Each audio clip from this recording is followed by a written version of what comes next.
We're recording now. Okay, great. Thank you, Landon. Good morning, everyone, and happy Thursday. I'd like to call the July 16th, 2020 awards meeting to order. We do have a quorum with Alan McElroy, Joe Arfano, Steve Tooten, and Wayne Young. And if Stephen Datz comes on the line, we will introduce him when he joins us. I'm Jenny McCullum, the Chief Procurement Officer for JEA and the Chair of the Awards Committee. We also have OGC represented by Lasikia Hodges, and we have Budget represented by Lori Whitmer. I'm going to read through. Jenny, this is Stephen Datz. I'm on the line. Okay, great. Thanks, Stephen. I appreciate it. So we have a full quorum or full committee today. All right. Okay, so in an effort to slow the spread of COVID-19 virus and to encourage social distancing, Governor DeSantis issued Executive Order 20-69, allowing local governments to hold public meetings using communication media technology rather than in a physical location. So in keeping with the executive order, the JEA Awards Committee meeting is being held via WebEx teleconference, which allows interested persons to view and participate in the meeting remotely. So any individuals who are having technical difficulties accessing the meeting or during the meeting should contact Jason Baer. His number is 8750 for assistance. In the event that multiple people have technical difficulties that preclude them from attending or accessing the meeting will be recessed or postponed until technical issues can be remedied. So this meeting is being recorded and the minutes are being taken. So therefore, any individual who speaks during the meeting should do so clearly and slowly to ensure that they are heard and understood for recording purposes and by other participants and attendees. Participants shall, regardless of how they're accessing the meeting, keep their microphones on mute at all times when not speaking. The meeting host will have the capability to mute any microphone that is transmitting sound that causes feedback or that is otherwise disruptive to the meeting. Each person must wait to be recognized by the meeting host before speaking, and if people attempt to speak out of turn or talk over each other, they will be removed from the meeting. Each time an individual speaks during the meeting, they must first provide their name to ensure those dialing in can identify the speakers. Members of the public must state their name each time they make a comment as well. So for all awards committee meetings, the public comment portion occurs at the beginning of the meeting, and all public comments should pertain only to items on the agenda and are limited to 3 minutes in duration. After the meeting is concluded and adjourned, we will post the meeting minutes and as well as a video and the agenda and associated materials on the JEA website at jea.com under procurement, and there is a portion that says awards, meetings, agendas, and minutes. So members of the public may submit their comment by email in advance of the meeting or may log in or dial into the meeting to speak during public comment portion of the meeting. Individuals who are unable to access the meeting or who wish to submit their comments in advance may do so by submitting their comments via email to Jason Baer at behrjv@jea.com. Public comments submitted by email must be received no later than 10:10 a.m. on the date of the meeting. Public comments submitted by email will be read into the recording during the public comment portion of the meeting. Individuals attending the call will be given an opportunity to comment one at a time and in an orderly fashion upon recognition by the meeting host. All public comments will be given equal consideration regardless of the manner in which they were submitted. So I'm going to pass it over to Landon to walk us through the WebEx and all of the different functions before we get started, and then he'll move to public comment. Thank you. Once again, this is Landon Todd, and for those that are new to the WebEx technology, let me give you a brief overview of the controls. If you're joining us via the desktop interface or a smart device, such as a smartphone or tablet, you may move around the screen and will see a series of buttons at the bottom. The very first one that you may notice looks like a red microphone with a slash through it. If it is red, it means you are muted and will be on mute for the majority of the meeting unless recognized to speak. If you are recognized to speak or are asked to provide comment, you will click on that button and it will turn dark gray or black. This will mean that you're unmuted and everyone can hear you. I do ask that you use the mute option to mute your line when you are not speaking. This will allow us to reduce the amount of background noise and have the most productive meeting possible. Also, if you would like to see who is participating in today's meeting, you can look over 3 more buttons to find an icon that looks like a person. If you click on that, it will bring up the participant list. If you're on a mobile device, it will pull up in front of everything, and if you joined on your desktop machine, it will come up on the right side of your screen. This will allow you to see a long list of individuals who have joined the meeting. Also, I have enabled today the chat capability in WebEx. If you touch your screen or scroll next to the person icon, you will notice an icon that looks like a caption bubble. If you click on it, it will bring up the chat window. Please remember that this meeting is being recorded, and I ask that you please be professional. But if you run into any difficulties, you can chat me directly, or if you would like, you may type comments to everyone. Now, due to circumstances resulting from COVID-19, a historic number of employees are rapidly transitioning to remote work. WebEx meetings have never been more vital for staying connected. For some users, meeting experiences may be impacted due to the strain on service providers, causing internet and phone service degradation. Here at the top are the top 10 tips, or top 4 tips you can take to get the best meeting experience in any situation. First, close your background applications. Even if you're not using them, applications on your device are using precious resources. Before your meeting or during the meeting, close any applications and browser sessions that you're not using. Number 2, switch your call to audio. If your internet audio and video experience or call me back feature does not work, you can keep collaborating. Call in using the dial-in numbers in today's meeting invitation to join via your cell phone or landline. Number 3, hardwire your workstation. Depending on your location and how many people are using the same Wi-Fi around you, you may see slower speeds on Wi-Fi than a wired Ethernet connection to your computer. And lastly, number 4, connect with us, the JEA WebEx team. If you're having any difficulty, JEA's WebEx support team is here to help you and may be reached at webexsupport@jea.com. Now for the public comment section. For public comments, we will be using the raised hand feature. If you're using the WebEx client, this feature is located within the participant window I just mentioned. At the top of the list, your name will be visible, and to the right, you will notice a gray icon that looks like a hand. If you click it, it will turn blue, letting me know that you would like to be recognized for comment. Now, for those that have called in directly, there are 2 additional ways that you can notify me that you would like to provide comment. The first is by pressing *3, which will raise your hand, and you may then press *6 to unmute your line.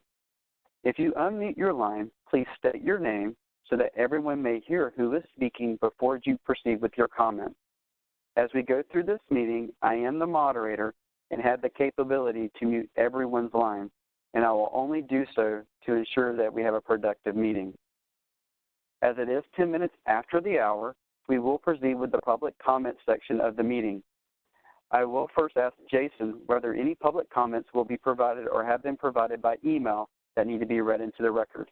Jason, is there anything that we've received? This is Jason Bear. There's no public comment at this time. Thank you. For those that are using the WebEx technology, this is the time we would like to provide you the opportunity to provide public comment. For those using, we're going to use the preferred method first. please raise your hand if you'd like to be recognized for public comment.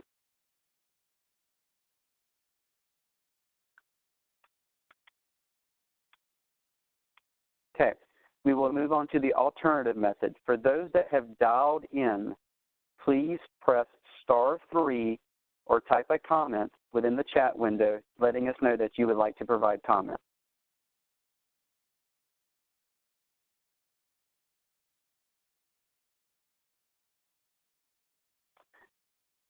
Seeing no raised hands or chat messages in the chat window, Jenny, I'm going to turn it back over to you. Thank you. Thank you, Landon. Okay, so we have on today's regular agenda, we have items 3 through 6. The award number 2 has been deferred, and all of the items have been reviewed by Procurement and Budget and are ready for the Awards Committee review.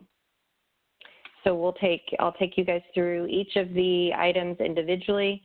We will ask the committee if there's any comments or questions, and then I will ask the committee members if we have a move and a second to approve each item individually, and then I will do a roll call through the committee to ask for their votes.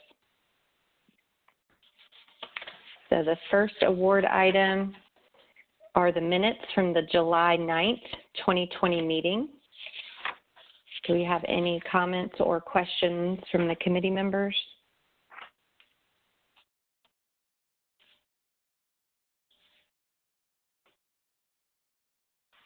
All right, seeing none, I will ask for a motion to approve the meeting minutes from the July 2020 Awards Committee meeting. Stephen Datz, motion to approve. Joe Orfano, Thank you, Stephen. Thank you, Joe. I'll do a roll call through the entire committee. Stephen Datz. Approved. Joe Orfano. Approved. Alan McElroy. Approved. Steve Tootin. Approved. And Wayne Young. Approved. I can see you now, Wayne. Welcome. All right.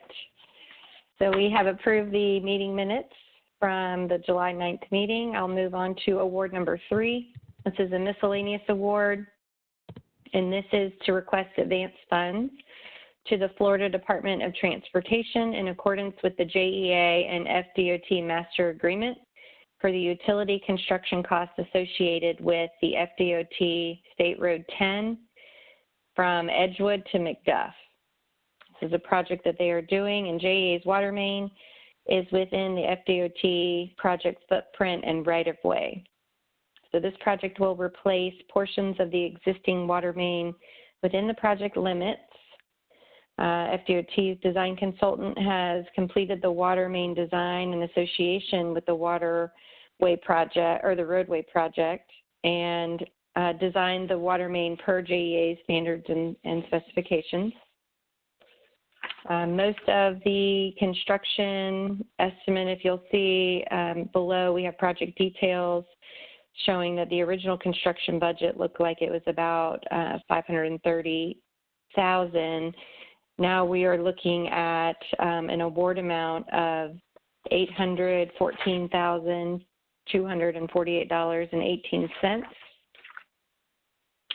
And there's a note here that talks about there's 4 different things that attributed to just the increase from the original estimate to the revised estimate after working with DOT, which included asbestos cement water main removal, additional 400 feet of water main, maintenance of traffic, and contaminated soil abatement and monitoring.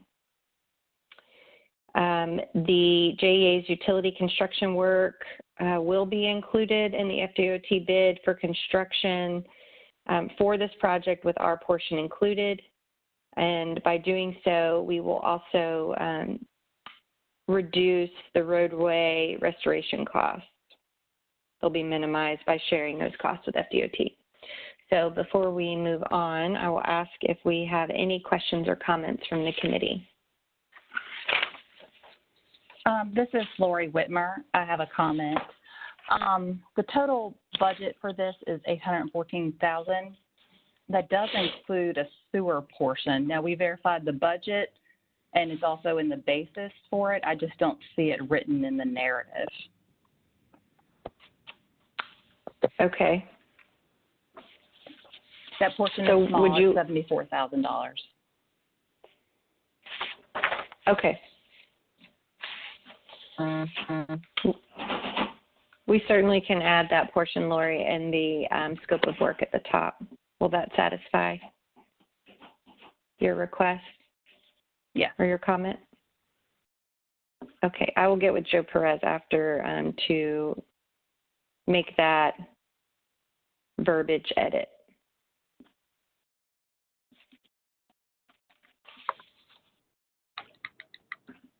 Are there any other questions?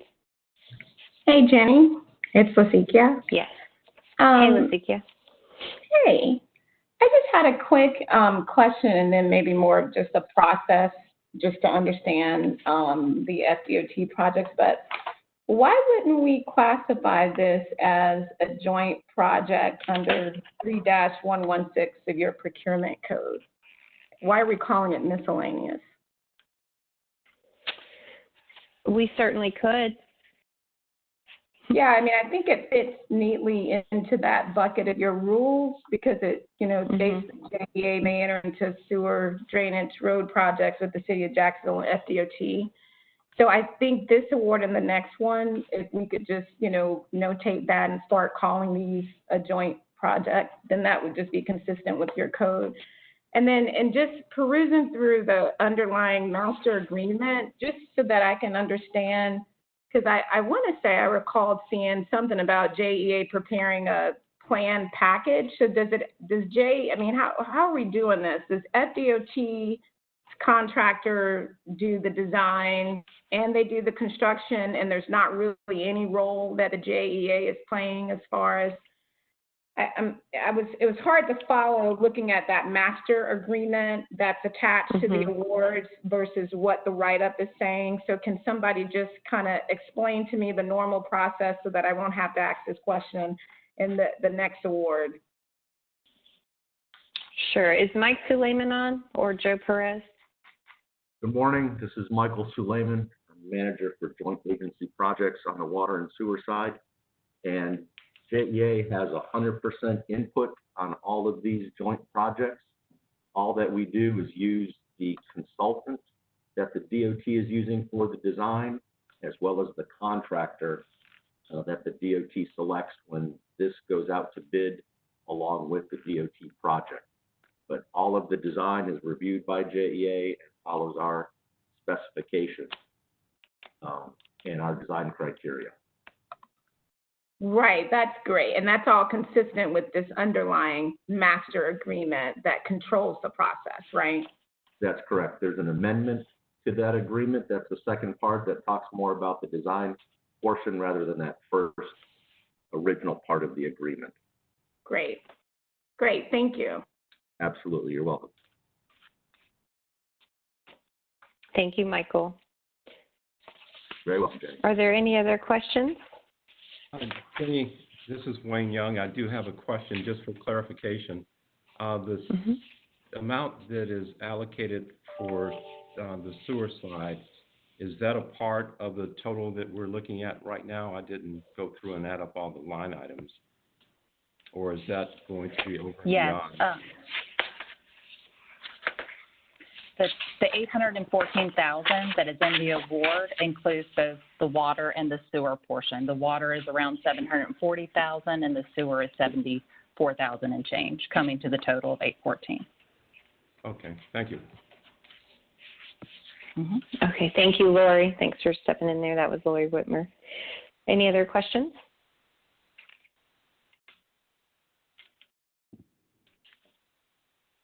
All right, I'll ask for a motion to approve award number 3 with the added verbiage to edit the portion to include the sewer verbiage so that it's clear it's for water and sewer. And we will change the type of award request to joint project. This is Wayne Young, so moved. Thanks, Wayne. Can I get a second? Alan McRoy, second. Thanks, Alan. I will do a roll call through the entire committee to approve award number 3 as discussed upon the amendments. Let's start with Wayne Young.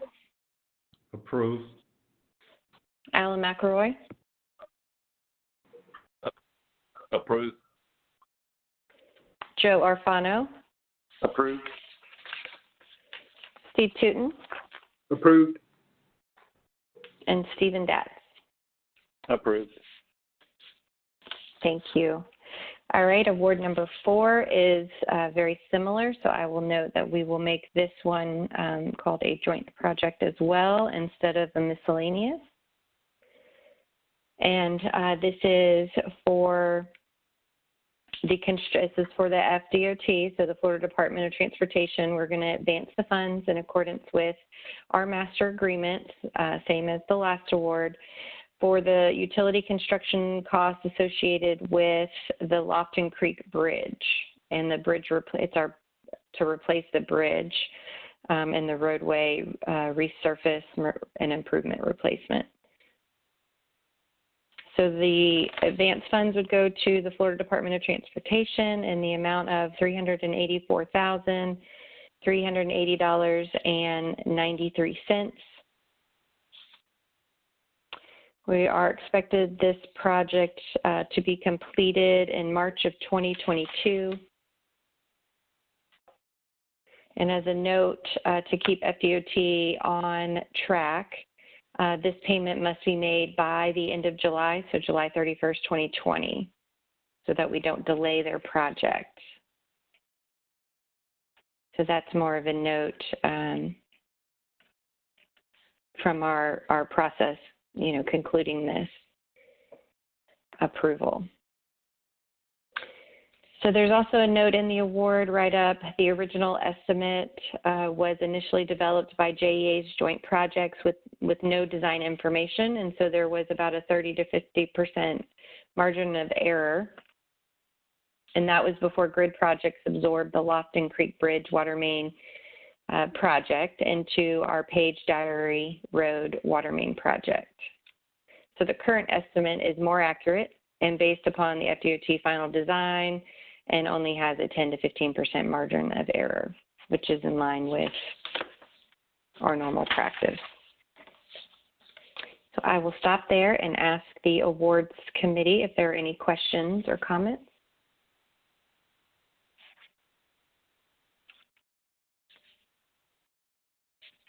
All right, Lasikia, do you have anything on this one?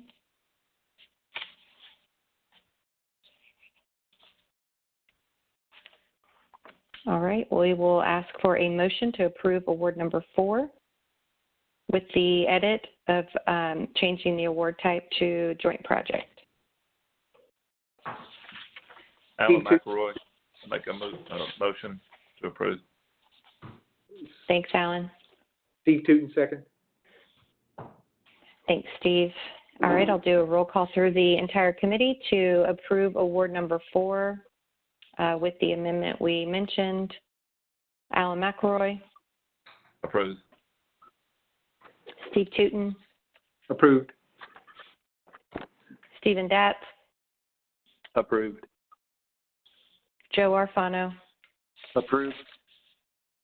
And Wayne Young. Approve. Thank you. Award number 5 is a straight bid. This is for circuits 909 and 917 for Nocatee Substation Interconnect. Construction services are approximately 2,100 feet of new 230 kV transmission line, interconnecting a recently constructed transmission line between Phillips Highway and the proposed Nocatee substation located by Phillips and Racetrack Road. Transmission construction will include the setting of 8 new spun concrete transition poles and reframing of the 2 existing steel transmission poles. The awardee, the recommended awardee is Sayers Construction, LLC. And the award amount is $321,682.99. And this project completion is expected beginning of November of 2020. We had good competition here. We had 7 bids, with Sayers Construction, LLC being the lowest responsive and responsible bidder. And I'll note that the award amount is less than the budget estimate. Sayers aggressively bid this work, and it's reflected in their transmission pole setting and install costs being lower than what we would typically see. I'll open it up to the committee for any questions or comments.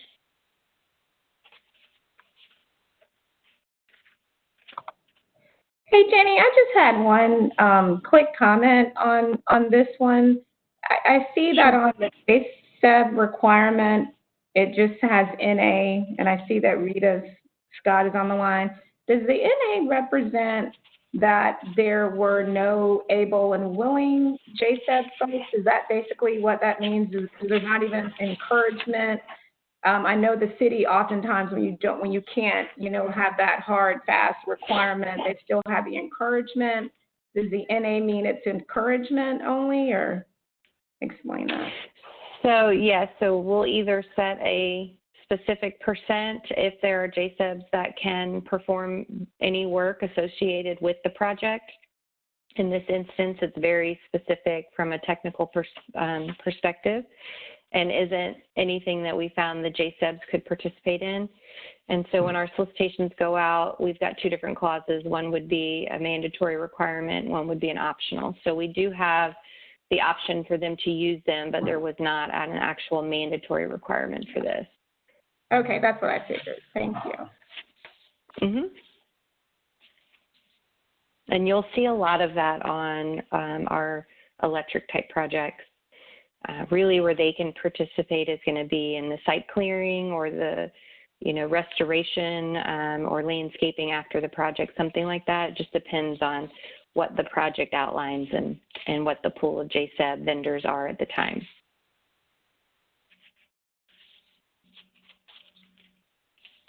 Do we have any other questions or comments?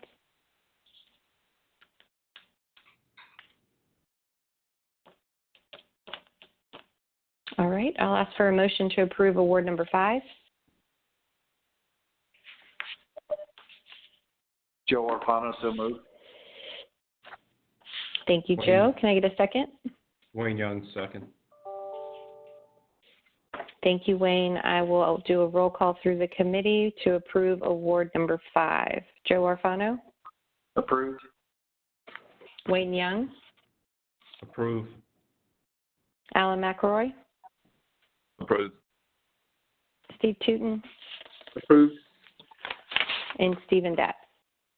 Approved. All right, thank you. And our last award is award number 6. This is a contract assignment. So we have a wood utility pole vendor that has been performing well for us. We bid this out originally back in September of 2019. And what this vendor does is supply our wood utility poles for JEA's inventory stock.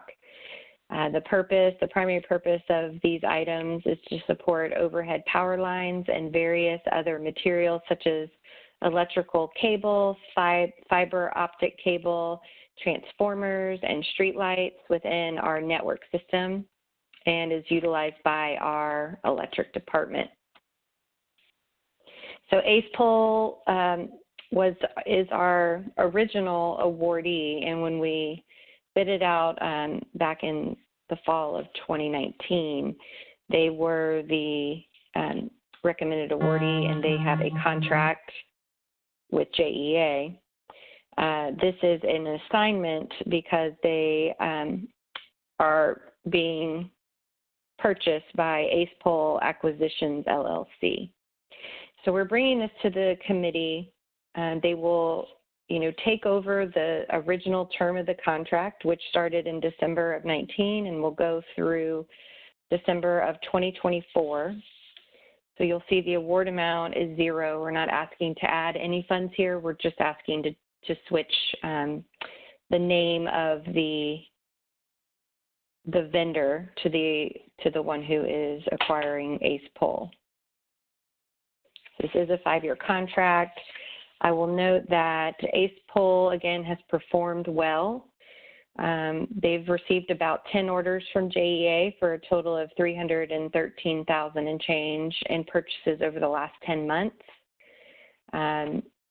So we have talked to management with the new company that is acquiring ACE Poles, and they will continue to hold finished product for JEA, which isn't owned by JEA until we purchase it, but they will hold it on site to accommodate short lead times that we have, so that they will continue to do that.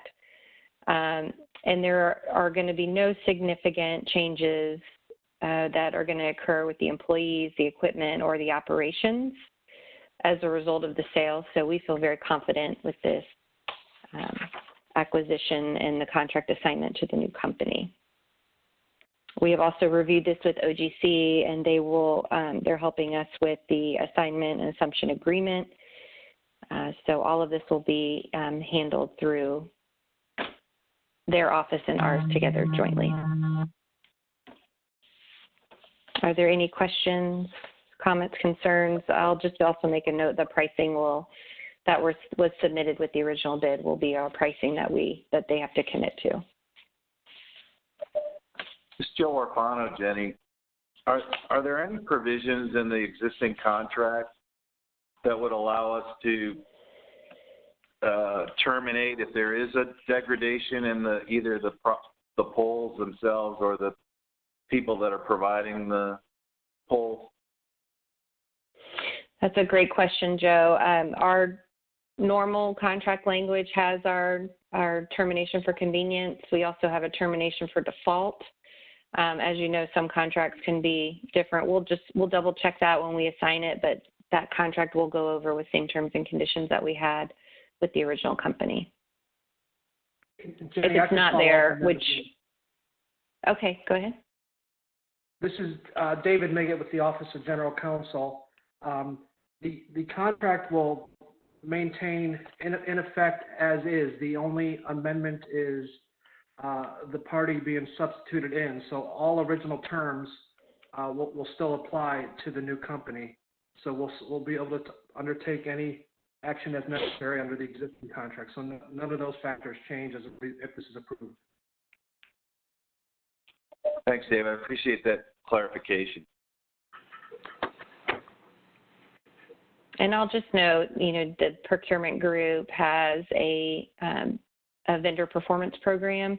If we see any issues, especially with onboarding a new company, those are something that we would do to start off more regularly, just whether it's good or bad through the vendor performance program, just to keep those communications open, the relationship to be established. And this is an important vendor for JEA, so something that we would do and typically start off with every formal award that you guys see. We do kickoff meetings, et cetera, to make sure that everyone's on the same page before they get started.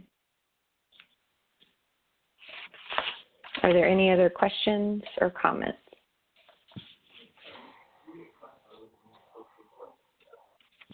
All right, I will ask for a motion to approve award number 6.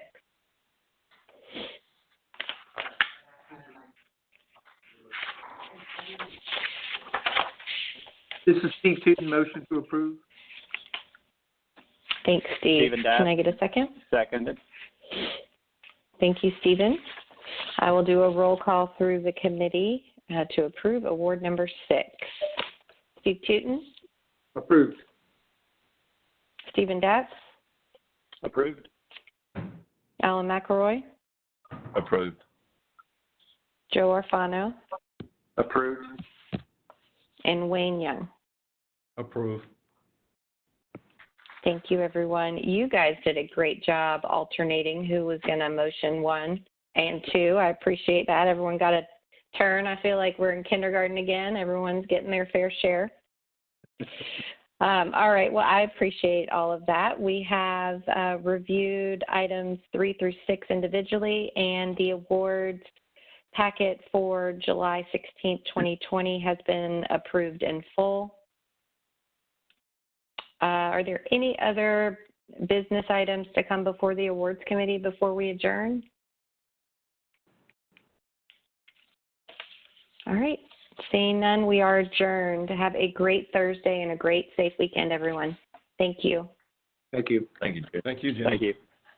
Thanks, Jamie. You're welcome.